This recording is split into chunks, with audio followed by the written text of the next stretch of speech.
What is a video game? It's just a set of problems. It could be anything. Civilization is problems in history. Halo's problems in a fantasy world of fighting. Chibi Robot is problems on how a 4-inch robot could clean a house. It doesn't matter what the problems are. All a video game is a set of problems that you must solve in order to win.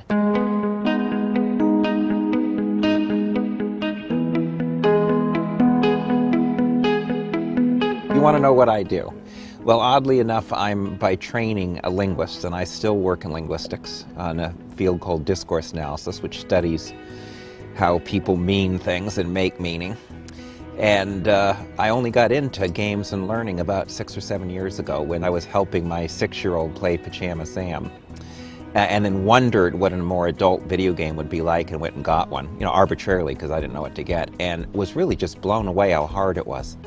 But after I played a number of hours poorly, I really was fascinated by this cultural phenomena that people are paying for a long and hard and difficult thing that has to be successful in teaching them to play it, because it'll go broke if it doesn't.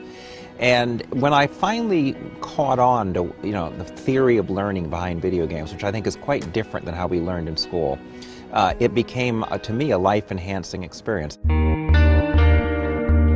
Take real-time strategy games, which are the most complex video games. A game like Rise of Nations has over 350 commands, essentially hundreds of variables interacting. You play it for hours, you run civilizations. I mean, it's just more complex than what any kid would see in school. We have evolved an almost perfect way to teach these incredibly complex games. So there are kids addicted to Civilization. I mean, and yet Civilization, I defy any adult to go play Civilization, and they will usually give up in 25 minutes.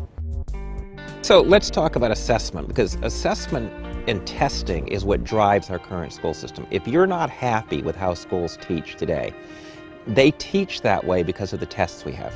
So we've come to realize we're not going to change the paradigm of schooling and get deeper learning in it, learning for problem solving and innovation, unless we change the tests and change the assessment, because they drive the system. Now, here's a little thought experiment about assessment for anybody who's a gamer. We take it as completely natural that you would be in an algebra class for 12 weeks, and then I would give you a test on algebra, maybe one designed in some other state, to see whether you learned any algebra. We take that as natural. We do it every day.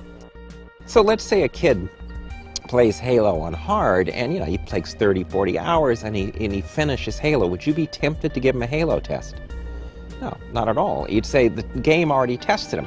So let's think, why is it that we're not tempted to give him a Halo test, but we are tempted to give that algebra test and use that as the judgment? Well, it's because you actually trust the design and learning of Halo better than you trust the design and learning of that algebra class. And I think that's where we're going. We're going to be able to create learning that is so immersive, so deep, so rich in information about the development of people in that learning space, that the idea that we let some tests made in a different state trump what happens outside of that learning will become primitive. We will see it as a very primitive thing.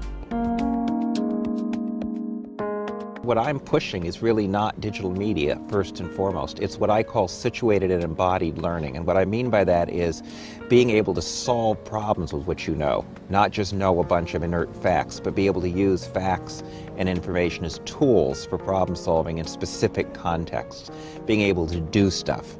Now, if you think about this, this is actually returned to an earlier age, because in the 18th and 19th century, most scientists were amateurs, in the sense they didn't have credentials, they didn't work for universities. Darwin never worked for the university. He was, could take care of himself, and he did his science. And people wrote letters. I mean, instead of journal articles, they wrote letters to each other, and they did science together, and they helped each other, and they mentored each other. Schools in America, for the first time in history, have genuine competition.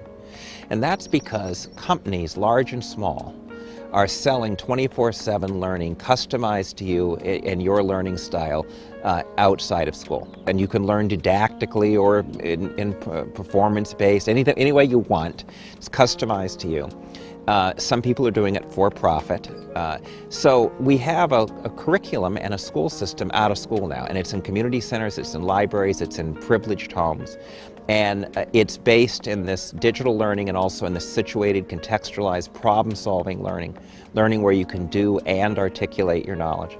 And it's making some of our skill and drill schools look bad. That system is going to put pressure on schools, and it is already operating by deeper forms of assessment that are built, where the assessment is integrated with the learning, where it's based on copious information, and where it's used to customize the learning back to you, as well as to give information across all the stakeholders so they can resource the learner. It's a new phenomena where we really have two school systems. We have a school system for the 21st century in popular culture where people are thinking about complex systems and kids are producing their own knowledge, whether it's about the weather or robotics or machinima or digital media. And then we have a school system that's basically giving you the basics of numeracy and literacy. And that pressure, I think, will bring about real change.